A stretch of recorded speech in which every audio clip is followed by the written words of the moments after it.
창세기 15장입니다. 구약 17면입니다. 자신의 성경을 펴고 하나님께서 자신에게 말씀하시는 체험, 만남이 일어나기를 원합니다. 내가 내 성경을 펼 때에, 열 때에 하나님의 세계를 우리에게 열어주시는 줄 믿습니다. 창세기 15장은 언약의 하나님에 대해 말씀하고 있습니다. 우리 한번 같이 주제를 두 번 읽겠습니다. 언약의 하나님, 언약의 하나님. 우리는 아브라함의 생애를 하나님께서 부르셔서 시작시키셔서 이렇게 아브라함의 생애 가운데 일하시는 하나님을 만나고 있습니다. 아브라함의 생애의 가장 중요한 말씀은 창세기 12장 1절, 2절, 3절입니다. 한번 함께 읽도록 하겠습니다. 여호와께서 아브라함에게 이르시되 너는 너의 고향과 친척과 아버지의 집을 떠나 내가 내게 보여줄 땅으로 가라. 내가 너로 큰 민족을 이루고 내게 복을 주어 내 이름을 창대하게 하리니 너는 복이 될지라. 너를 축복하는 자에게는 내가 복을 내리고 너를 저주하는 자에게는 내가 저주하리니 땅의 모든 족속이 너로 말미암아 복을 얻을 것이라 하신지라. 하나님께서는 아브라함을 부르십니다. 그리고 아브라함에게 보여주십니다. 그리고 아브라함에게 가라 말씀하십니다. 그냥 가라 말씀하시지 않고 복을 주어 내 이름을 창대케 하는 하나님의 복이 아브라함에게 임하는 것입니다. 큰 민족을 이루는, 큰 공동체를 이루는 복을 주시는 것입니다. 그래서 하나님께서는 아브라함이 축복으로 그 인생이 펼쳐질 수 있도록 하나님의 세계를 열어 가시는 것입니다. 하나님의 세계를 열어갈 때 아브라함만 복을 받는 것이 아니고 아브라함과 함께하는 모든 족속이 복을 받는 하나님의 세계가 열리는 것입니다. 창세기 12장에서는 아브라함이 부르심을 받은 후에 아, 이 흉년으로 말미암아 애굽으로 내려가게 됩니다. 바로를 두려워한 나머지 아내를 누이라 속이게 되고 그 아내 사레가 아브라함 아브라함의 아내 사레를 이 바로에게 이렇게 그런 가정의 위기 가운데 있을 때 하나님이 지켜주시는 두려움 가운데 사람을 속이는 사람이었으나 하나님의 지키심으로 다시 회복시켜 주시는 창세기 12장의 모습, 아브라함의 모습을 볼 수 있습니다.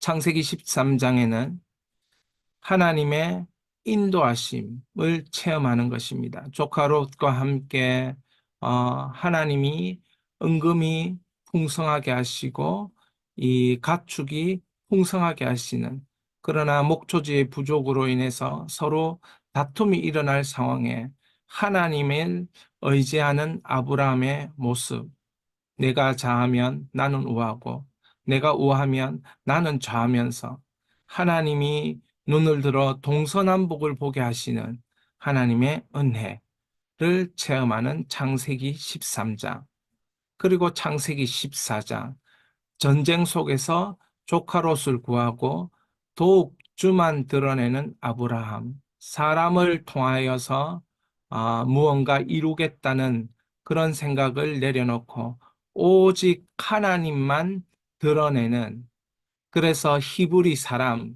아브라함, 연약하고 부족한 이방인을 하나님이 그것 가운데 연약한 존재가 강한 존재를 부끄럽게 만드는 그런 창세기 14장의 모습을 볼 수 있습니다. 이제 창세기 15장은 언약의 하나님을 우리에게 보여주고 있는 것입니다. 세 가지 질문을 통해서 우리는 창세기 15장 본문을 볼 것입니다. 첫 번째 질문은 하나님은 아브라함에게 어떤 분이라 말씀하시는가? 두 번째 질문, 하나님은 약속에 대한 징표로 아브라함에게 무엇을 말씀하시는가? 세 번째, 언약의 하나님을 설명해 보라. 이 세 가지 질문으로 오늘 본문 창세기 15장 언약의 하나님에 대하여 우리가 이 말씀의 세계로 들어가 보기를 원합니다. 첫 번째 질문, 하나님은 아브라함에게 어떤 분이라 말씀하시는가? 우리 자신의 성경을 펴고 형광펜을 들고 하나님이 어떤 분이심을 우리가 이 표시할 때에 이 하나님이 나의 하나님이신 것입니다. 아브라함의 하나님이 나의 하나님으로 역사하시는 말씀의 하나님이신 것입니다. 자, 창세기 15장 1절부터 천천히 읽어 내려가겠습니다. 함께 천천히 작은 소리로 읽어보겠습니다. 이후에 여호와의 말씀이 환상 중에 아브라함에게 임하여 이르시되 아브라함아 두려워하지 말라. 나는 내 방패요 너의 지극히 큰 상급이니라. 1절에 시작하기를 이후에라고 시작합니다.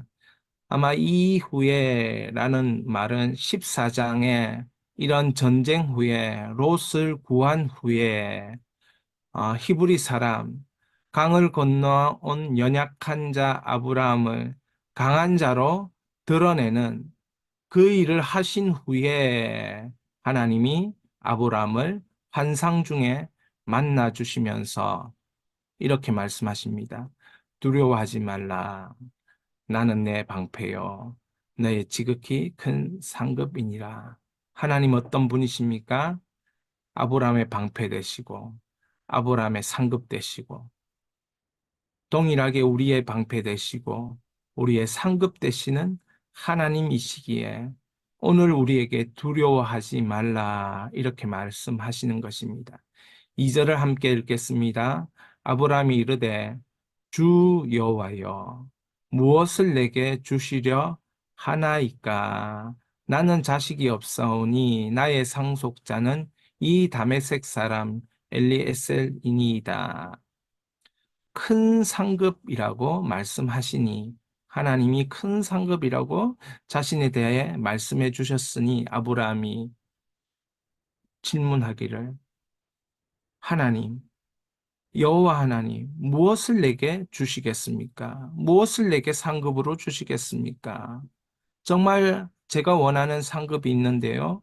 나의 상속자를 나에게 주십시오.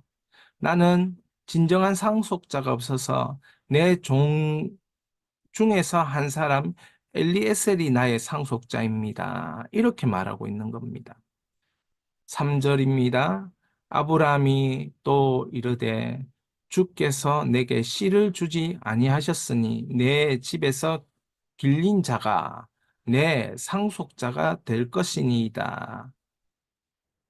여호와의 말씀이 4절 그에게 임하여 말씀이 임하여 말씀하시는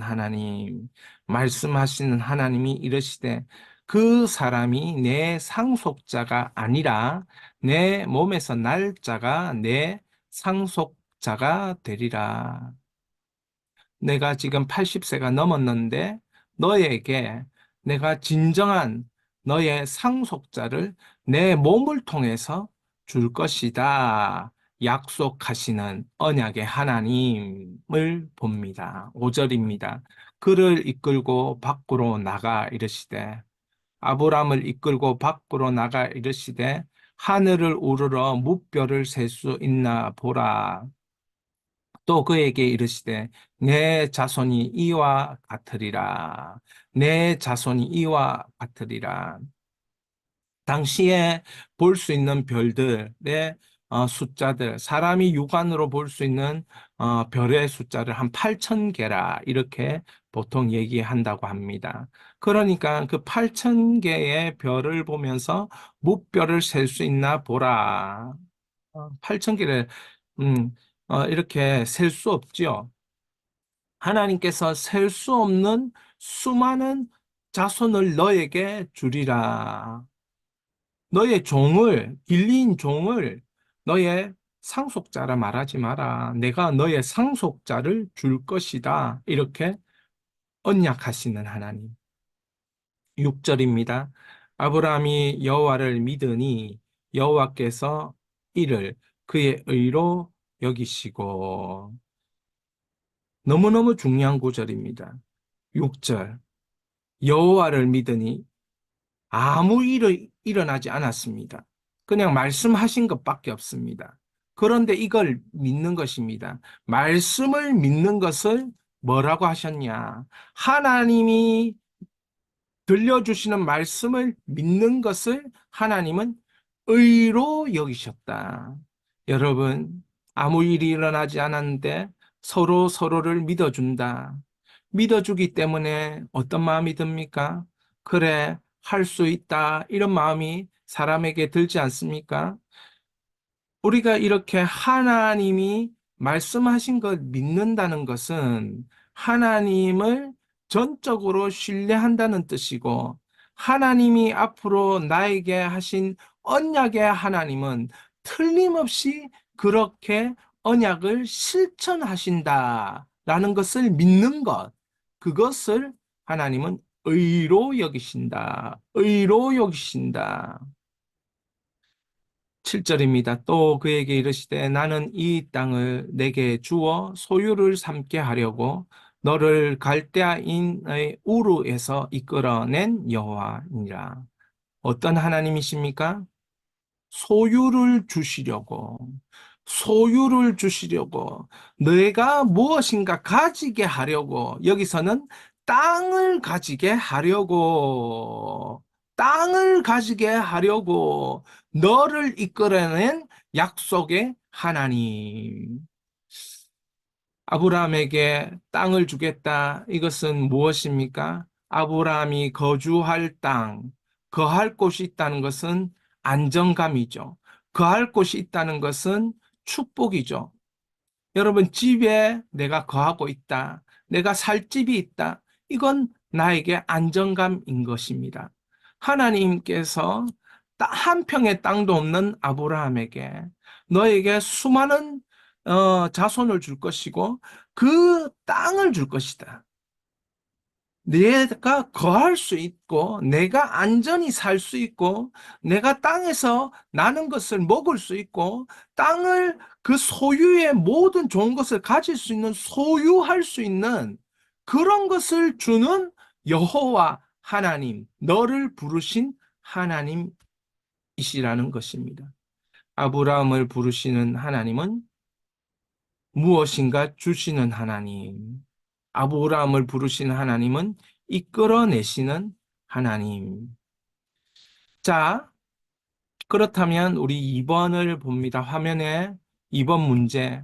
하나님의 약속에 대한 징표로 아브라함에게 무엇을 말씀하시는가? 8절에서 15절입니다. 8절 한번 보겠습니다. 그가 이르되 주 여호와여 내가 이 땅을 소유로 받을 것을 무엇으로 알리까? 실제로는 받지 않았죠. 그러니까 아브라함이 궁금해서 물어보는 겁니다. 소유로 주시겠다 했으니까 그러면 내가 지금 그 징표를 저에게 좀 달라고. 정말 하나님께서 내게 주시기로 약속하셨다면 지금 이 현재에 내가 징표로 가질 수 있는 그 무언가를 하나님 저에게 주십시오. 그 무언가, 그게 뭘까? 그래서 9절에 하나님이 언약을 위해 준비하라고 하시는 게 있습니다. 그게 뭐냐? 함께 읽겠습니다. 여호와께서 그에게 이르시되 나를 위하여 3년 된 암소와 3년 된 암염소와 3년 된 숫양과 산비둘기와 집비둘기 새끼를 가져올지니라. 이게 뭡니까? 이 제물입니다. 하나님 앞에 번제로 드릴 것, 하나님 앞에 예배 드리기 위해서. 그러면서 10절, 아브라함이 그 모든 것을 가져다가 그 중간을 쪼개고 그 쪼갠 것을 마주 대하여 놓고 그 새는 쪼개지 아니하였으며, 이 쪼갠다는 것은 고대 근동의 약속인데요. 이 약속, 언약을 맺기 위해서 언약식을 거행하는 겁니다. 언약식을 거행할 때 이 제물을 둘로 쪼갭니다. 둘로 쪼개어서 그 언약을 맺는 당사자가 둘이 이렇게 함께 지나가는 겁니다. 이 언약이 지켜지지 아니하면 우리는 이 제물이 쪼개지는 것처럼 쪼개질 것입니다. 이 언약이 파기되면 우리는 이 언약의 제물처럼 쪼개집니다. 죽습니다. 이렇게 하는 것이 고대 언약인데요. 자, 그렇게 언약을 맺어 가는데 12절에 읽겠습니다. 해질 때에 아브라함에게 깊이 잠이 임하고 큰 흑암과 두려움이 그에게 임하였더니, 지금 아브라함을 깊이 잠자게 하셨습니다, 하나님이. 그러면서 잠 속에서 하나님이 여호와께서 13절 아브라함에게 이르시되 너는 반드시 알라.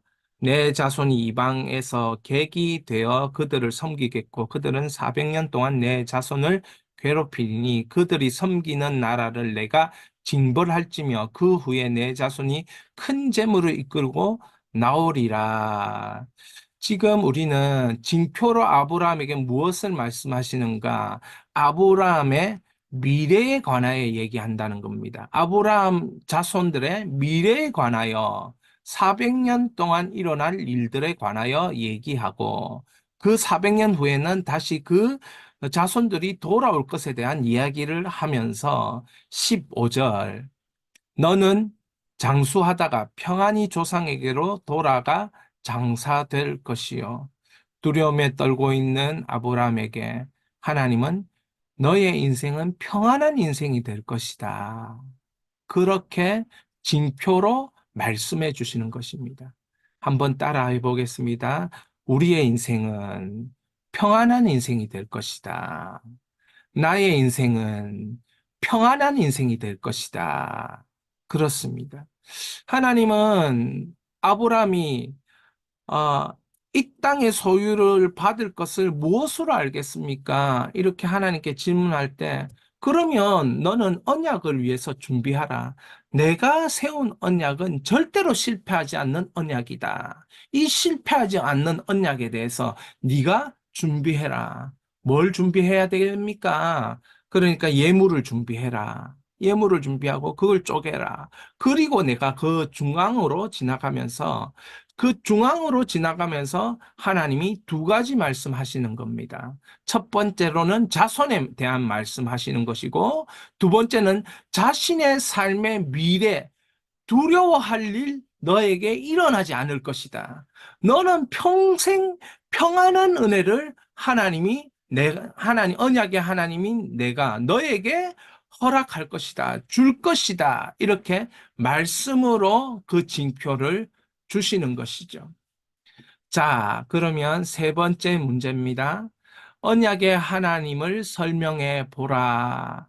여러분, 창세기 15장에서 가장 중요한 핵심은 언약의 하나님인데, 이 언약의 하나님은 스스로 제사, 고대 근동의 언약식을 통하여서 정말 언약을 우리에게 보여주고 있다는 거죠. 그것이 9절에서 12절, 17절에서 21절인데, 자, 9절에서 12절은 이미 읽었습니다. 어떻게 하느냐? 3년 된 암염소, 3년 된 암소, 3년 된 숫양, 산비둘기 가지고 와서 쪼개는 거예요. 쪼개고 그 언약의 대상자가 지나가는데 누구는 잠이 들었습니까? 아브라함은 하나님이 잠을 재우셨습니다. 그리고 그 쪼개진 재물 사이로 누구만 지나갑니까? 하나님만 지나가십니다. 하나님만 지나가십니다. 자, 보십시다. 17절. 17절. 해가 져서 어두울 때 연기 나는 화로가 보이며 타는 횃불이 쪼갠 고기 사이로 지나가더라. 그날에 여호와께서 아브람과 더불어 언약을 세워 이르시되 내가 이 땅을 애굽 강에서부터 그 큰 강 유브라데까지 내 자손에게 주노니. 자, 하나님이 어떤 징표를 주시는가? 횃불, 언약의 횃불, 불타는 횃불. 이것은 하나님의 임재를 상징합니다. 불기둥, 구름기둥으로 출애굽의 백성들을 인도하시는 불과 같은 하나님께서 그 언약물, 쪼개진 언약물 사이로 아브라함은 자고 잠을 재우시고 하나님만 지나가시는 것이죠.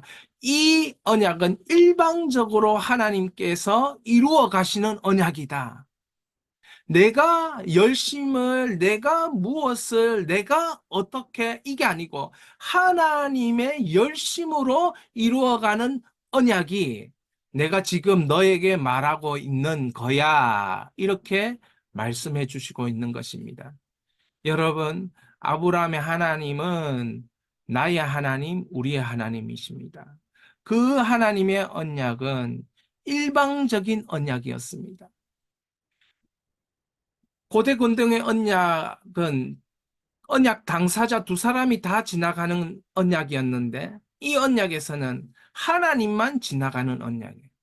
하나님이 이 언약을 절대적으로 보증하고 지키시겠다는 것이에요. 아브라함이 실패해도 하나님은 성공하신다. 이걸 보여주시는 거죠. 그래서 아브라함은 계속적으로 실패적인 모습들이 나타나요. 그럼에도 불구하고 하나님은 어떻게 하십니까? 하나님의 언약을 신실하게 성취하셔서 아브라함을 그곳에서 연약한 자로 강한 자를 부끄럽게 하시는 하나님 나라를 세워가며 그 자손을 축복하시더라는 것입니다. 여러분, 이것이 아브라함에게 찾아온 여호와 하나님, 언약의 하나님이신 것입니다. 46차 언약의 하나님을 묵상하고 선포하여 하나님의 서사로 전진하라. 자, 언약의 하나님이 여러분의 이야기가 되는 것입니다. 복음 이야기가 되는 것입니다. 여러분의 인생 이야기가 되는 것입니다. 그분이 언약의 하나님이십니다. 함께 읽겠습니다. 나는 내 방패요 너의 지극히 큰 상급이니라. 아브라함의 생애는 이 약속의 하나님을 알아가고 쫓아가는 생애였다. 전쟁에서 큰 승리를 거두었으나 아브라함에게는 아직도 뭔가 부족했다. 아브라함이 여호와를 믿으니 여호와께서 이를 그의 의로 여기시고 아브라함은 뭔가 아직도 부족했어요. 그 부족한 것이 뭐냐? 그것은 하나님을 아직 전적으로 믿지 못하는 부분이 있었다는 거예요. 그렇기 때문에 아직 내가 뭔가 부족한 존재야. 이렇게 느꼈던 거예요. 여러분, 믿음이 이긴다는 찬송가의 가사처럼 믿음이 이기네, 믿음이 이기네, 주 예수를 믿음이 그렇습니다. 예수님을 믿는 믿음이 이긴다고 아직 뭔가 부족한 것, 일어난 현상을 봐가지고 일어난 여러 가지 사건, 전쟁에도 이겼어요. 조카로도 구했어요. 그런데 아직도 뭔가 부족해요. 그것은 뭐냐? 믿음이 부족한 거예요. 누구에 대한 믿음? 언약의 하나님에 대한 믿음이 부족했기 때문에 자꾸 자신의 안에 이렇게 뭔가 아직 부족해. 그런 마음이 찾아오는 거예요. 그래서 믿음이 부족하다. 그러므로 너의 믿음을 올바로 세워라. 나는 내 방패요. 너의 지극히 큰 상급이니라. 나는 언약의 하나님이니라. 나는 횃불되는 하나님, 언약의 하나님이라. 이 하나님을 믿어라. 할렐루야. 이 믿음을 가질 때 우리의 부족은 사라지고 복음의 풍성함, 하나님의 이야기의 그 풍성한 서사가 나타나는 줄 믿습니다. 한 2분 동안 기도합니다. 기도할 때에 함께 읽겠습니다. 언약의 하나님은 우리의 방패가 되시고 큰 상급이십니다. 주여, 아브라함의 생애처럼 약속의 하나님을 더욱 알아가고 쫓아가는 생애가 되게 하소서. 약속의 하나님을 더욱 알아가고 쫓아가는 생애가 되게 하소서.